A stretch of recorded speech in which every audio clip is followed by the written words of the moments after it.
araw, talagang sagana. Sagana ang dagat. Correct. Ngayon, wala ka nang makikita sa dagat na hindi namumutin sa atin, sa amin.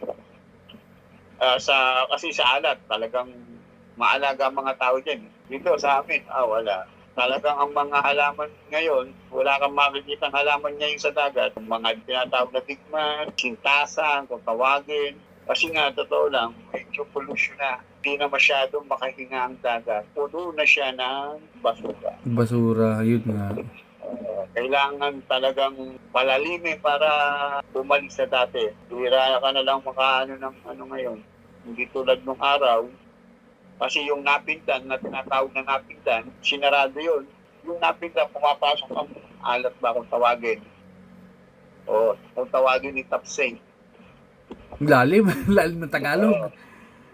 Tapsing. Pag ini pumasok, yung Tapsing na yun, ang dagat, sobrang linaw. Kasi nga, pumasok yung alat sa tabang. Sa tabang, I see.